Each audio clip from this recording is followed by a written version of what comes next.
Semua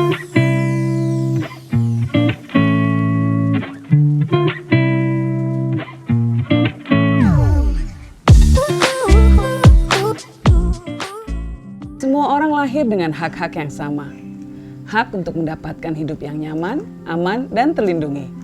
Hak untuk berkembang, hak untuk mengekspresikan diri, dan berbagai macam hak mendasar lainnya yang telah dideskripsikan dalam Universal Declaration of Human Rights atau hak asasi manusia. Tidak semua orang tentunya bisa mendapatkan hak-haknya tersebut. Lebih dari setengah penduduk dunia masih harus berjuang untuk bisa hidup secara layak, bahkan untuk bisa makan 3 kali sehari.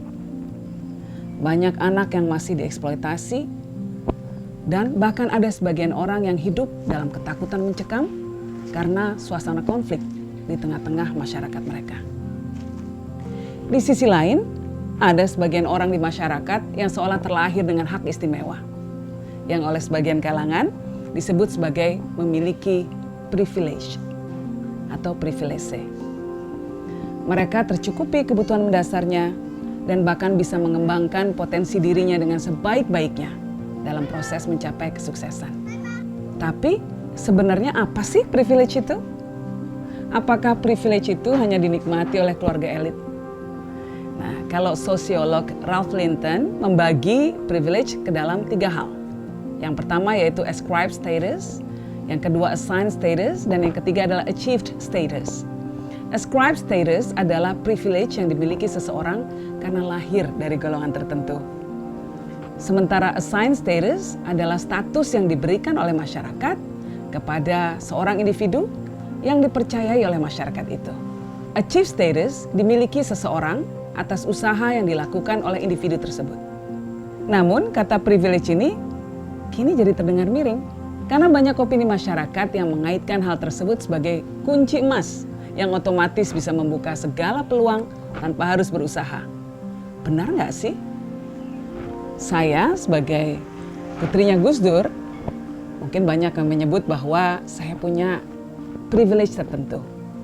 Yang jelas saya punya ascribed status karena saya dilahirkan dalam keluarga yang pernah menjadi salah seorang pemimpin republik ini. Nah, yang paling sering disorot orang tentu adalah status pernah menjadi anak presiden. Banyak orang bilang, oh enak, pernah jadi anak presiden. Yang dilupakan orang adalah kami, anak-anak Gus Dur, menjadi anak presiden hanya sekitar 2 tahunan. Sebelumnya, kami adalah anak dari keluarga biasa saja. Dan justru ketika Gus Dur menjadi warga negara biasa, banyak sekali privilege yang kami dapatkan. Privilege seperti apa? Nah, buat saya, privilege yang sebetulnya, privilege yang sebenar-benarnya bukanlah harta atau kekayaan, bukanlah status sosial atau pangkat yang disandang oleh orang tua, bukan. Privilege sesungguhnya yang kami terima sebagai anak-anak Gus Dur adalah pemberian nilai dalam kehidupan kami yang menjadi bekal kami dalam mengarungi kehidupan. Nilai seperti apa? Nilai untuk terus berjuang. Nilai untuk mau bekerja keras, nilai untuk tidak malu meminta tolong pada orang lain, nilai untuk tidak merasa gengsi ketika harus bekerja, pekerjaan apapun yang dilakukan, dan yang paling utama adalah nilai memperlakukan orang lain secara setara.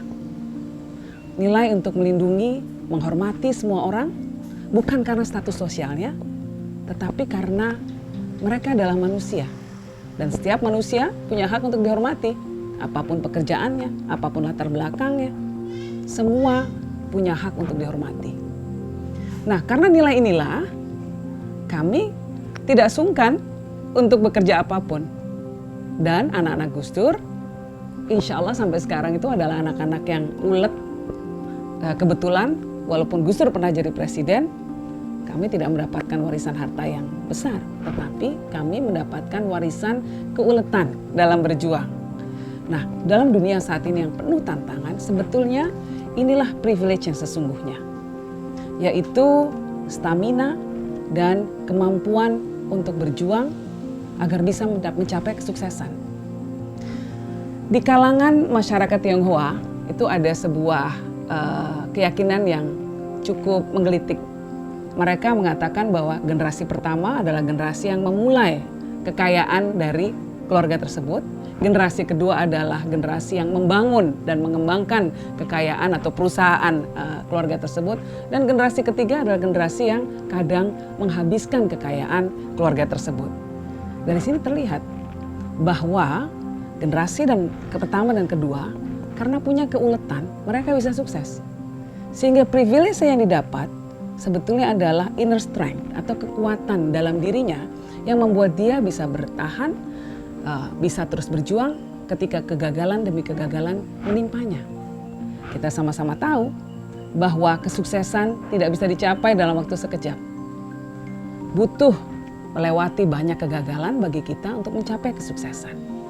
Jadi privilege paling utama sebetulnya adalah sikap mental kita, ketangguhan kita. Dan ketika orang tua kita mewariskan nilai-nilai semacam itu, sesungguhnya kita sudah masuk dalam kelompok yang punya privilege. Nah, jadi jangan minder kalau kalian merasa tidak punya kekayaan atau bukan berasal dari status sosial atau ekonomi yang mungkin dianggap the have atau punya kecukupan ya. Selama kalian punya semangat, kalian punya modal untuk mencapai kesuksesan. Tapi juga jangan menilai negatif terhadap anak-anak atau orang yang seolah-olah lahir dalam kehidupan yang punya kondisi sosial ekonomi kelihatan lebih beruntung. Karena jangan-jangan mereka tidak dibekali dengan kemampuan untuk bisa berjuang terus. Dan ketika orang tuanya sudah tidak ada, lalu siapa yang akan mengurus mereka? Nah, jadi kita berpikir lain yuk tentang privilege.